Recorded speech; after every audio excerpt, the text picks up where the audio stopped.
Hi everyone, my name is Julie. This is Keep Calm with Books and Coffee, and today I'm going to be talking about the books that I read in July. So this is the second half of my July wrap-up. If you want to see the books I read in the first half of the month, there is a video for that and I will have it linked. This is just the books that I have read since then, since I went on vacation and came back. I am really excited to talk about these books with you, and I'm going to try something new. I'm going to try to talk about these books in the order that I enjoyed them. First though, I want to go through a couple of stats. I read 14 things this month and DNF'd 1. I read 4,013 pages physically and listened to 29.15 hours of audio. This was a heavy physical book month for me, and I am really surprised and pleased about it. The beginning TBR was this number and it is now this number. I forgot to write that down in my notes, so we're gonna have that on the screen for you. The first book I'm going to talk about is Daring the Duke by Sarah McLean, and this is the third and final book in the Bare Knuckle Bastards series, which I have read. I read the first two earlier this year. I think I read the second one earlier this month actually. And in this third book we are following the third member of our crew. In the first book we're following a band of siblings who they were in a really bad situation when they were younger. They escaped together and they have built like an underground empire. They run gambling and fights in historical London, but they also want to kind of create a social safety net in this area that has a lot of people who are poor, and they grew up that way, that they want to give back and create some safety for these families. That is threatened when someone from their past comes back to haunt them, and each one of these books we are following a different one of these three siblings as they find a romance amongst this other plot. So in the third book we are following the sister of this trilogy, and I hated this book. I hated it. I should have DNF'd this at halfway and I did not. I ended up giving this a 1 star, which is the first book I've 1-starred in such a long time, but I just absolutely did not enjoy this book. The main character of this book is supposed to be part of this like crime empire that I talked about, and she is much more focused on the romance than any of the male leads were. So in the first two books we're following her two brothers, and they were much more focused on the kind of runnings of their empires. We got a lot more delving into what they were doing as part of that and what their businesses were, and also like the people that they worked with. And in this one it felt like no matter what we were doing, our main character was focused on her romance, to the detriment of everyone around her, to the detriment of her like anonymity that she had so carefully crafted throughout the first couple of books. So in this book we have a main character. We have Grace, who is our main female character, and she is, like I said, not focused on her businesses anymore. She's super distracted by this romance. She is not paying attention to things. She's basically going back on all these promises she made to people in order to get her romance. And the guy that she is so obsessed with is someone who has done a lot of really bad things and needs a redemption arc, but I didn't see any redemption. I just saw him like feeling bad that he wasn't getting his girl because of the things he did, even though he was sort of getting his girl. And I was really frustrated with this. I didn't like the book, and I was really disappointed because I really enjoyed the first two books in this series. Next up was A Good Girl's Guide to Murder by Holly Jackson.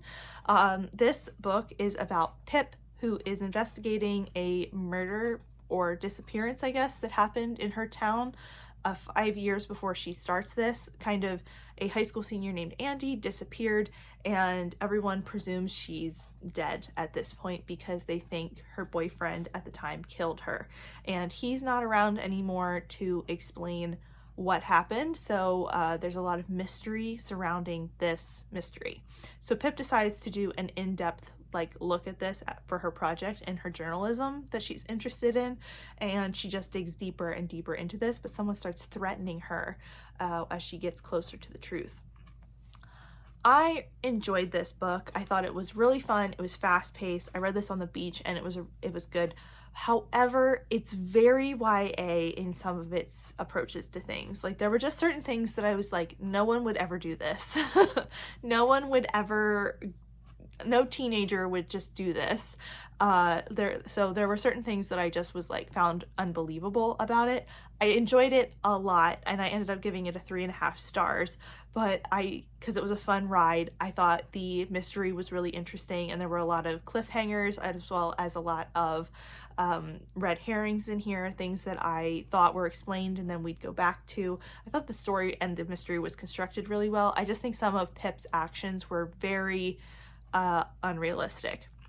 I did like this, and I would like to continue on because I think there's more to this series. I don't know if she's investigating more of this story or if she's going into other things, so there's more to come and I'd like to check it out. There's some trigger warnings in here, especially around suicide and pet death, so definitely check those out, but I do find this really well written and I enjoyed it a lot. I also read Only When It's Us by Chloe Leese on vacation, and this is the first book in the Bergman Brothers series, which I've been wanting to read since December. Well, before that, but really wanting to read since December when I love The Mistletoe Motive by Leese. And in this, we are following a set of siblings as each one of them finds romance. In this one, we're following Ryder and Willa. Ryder is a college student who had severe hearing loss due to an illness earlier in his life, and he's trying to get back into society as well as adjust his life to his hearing loss and learn how to kind of put himself out there again. And Ryder is a soccer athlete. She's on the soccer team at her college, and she is navigating, trying to handle her classes on top of her soccer career, and the two of them are kind of forced to work together when one of the professors assigns Willa to get notes from Ryder, and they have a misunderstanding about what happens when Willa asks for those notes, and it goes from there. This is a romance, and I did enjoy it. This gets like a 4 out of 5 from me. I enjoyed it. I thought there were a couple of things that I didn't love as far as plot devices, but I did enjoy the book overall. I was super emotionally invested in it. I think I would have been even more invested in it, except I kept getting interrupted at pivotal moments because I was on vacation with my family. But I enjoyed it overall, had a good time with it, want to continue on. I thought the discussions around hearing loss and illness and disability were all pretty well done in here. I can't speak to that representation necessarily, but I say it was well done because we talked about these things consistently throughout the story. It wasn't something that got mentioned and then dropped. Ryder's hearing loss was something he dealt with throughout the book. He talked about throughout the book and affected his life deeply throughout the book. Willa's mother also has cancer, and they talk about that, her treatment, what she's going through, her sickness, and how it affected her life, as well as what Willa is going through with a ill parent throughout the book. So another one to check out the trigger warnings on, because there is some heavy ones in here, but I also enjoyed this one a lot, and I really liked our two main characters, and that's something that really drives me in romance. If I like them, then I will like the romance usually, and I just felt like I really liked both of them and what we were balancing with them. Then sitting at a high 4.5, between 4.5 and 4.75 for me, is They Never Learned by Lynn Fargo. This is the story of Dr. Scarlett Clark, who every year she kills the worst man on campus. She hunts them down, she tracks them down for their various offenses, and figures out a way to kill them without getting caught. And then we also have Carly, who is a young woman entering her freshman year at the same college that Dr. Clark is teaching and murdering at the time. Carly is escaping to college away from her abusive father, and she develops a really intense relationship with her roommate, but her roommate Allison is assaulted at a party, and Carly doesn't know how to handle it. She is really angry and she wants to seek revenge for her friend. This was a really interesting book. My local indie recommends this book a lot. It is the booksellers one of their favorite books, and I understand why. I really found this fascinating. There's a lot of rage in here, and sometimes that is just cathartic to read, so I really enjoyed that cathartic feeling. It's a lot of discussions about women and men in academia, as well as in positions of power, as well as just the abuses that sometimes happen with those dynamics in both men and women. There's so much in here about Scarlet and how she justifies these murders that she's doing, that she's committing, and she's a really fascinating character. I love the complexity of both of our main characters, and I really enjoyed the twist in here and how I really felt like there were breadcrumbs that I was following throughout this, leading up to the reveals. So I enjoyed this a lot. I would give it, like I said, a 4.5, 4.75. I haven't run this one through call pile yet, but I think that's where it's going to land, because there are still a couple of things that I would like nitpick about, but I thought it was really, really well done. Then I have a reread of Mooncakes by Wendy Zhu, Suzanne Walker, and Joe Met Jill. This is the deluxe edition I recently got off of Pango, and I was really excited to read through this. I didn't know if there was any extra content in here. I wasn't really expecting there to be, and there's not really.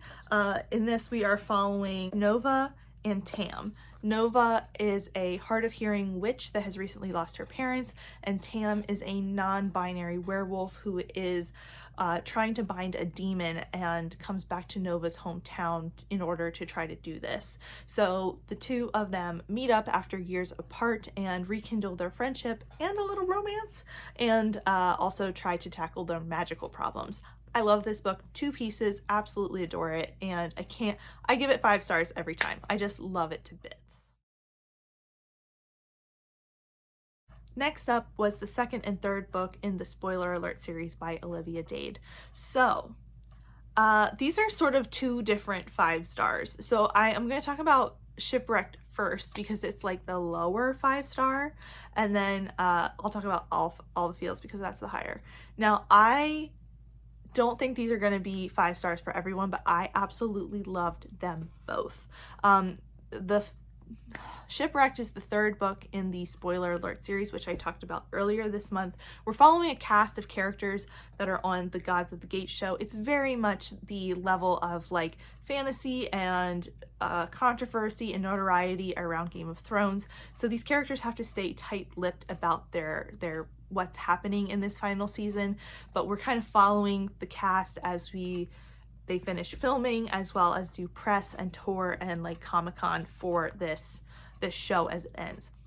So in the first book, we followed Marcus and April. So in Shipwrecked, we are following Mariah and Peter, who had a one-night stand and then find out they are going to be cast as the characters in this show that are stranded on a remote island for several years. They're gonna have to film this together. So the 2 of them kind of decide we're not gonna be involved. We're going to ignore the attraction we had for one another because we don't want it to ruin or poison the environment that we're working in, and it's important for everyone on this small island and the small cast and crew that are there to get along.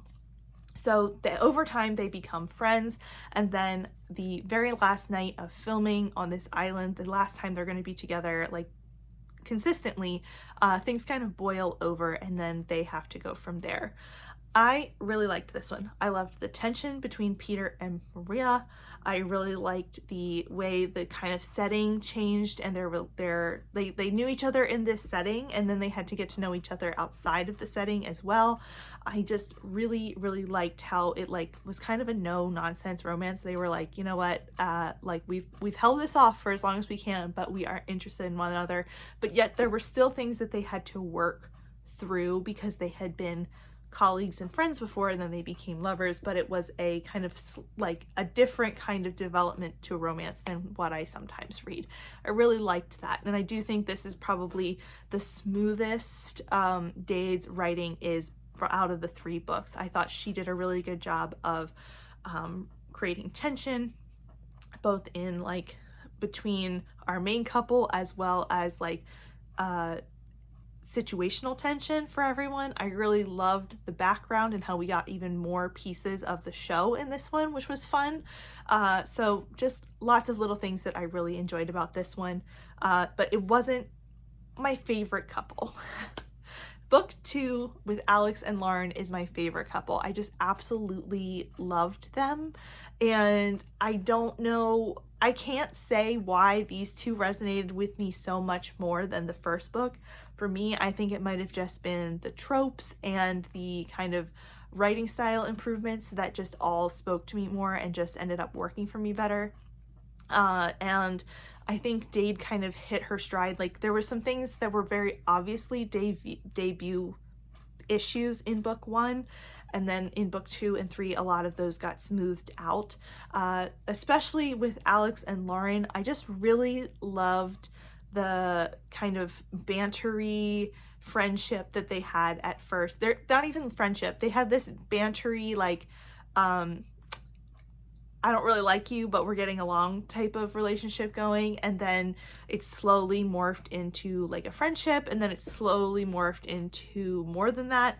And just overall, I just really liked that, like, well-developed pieces.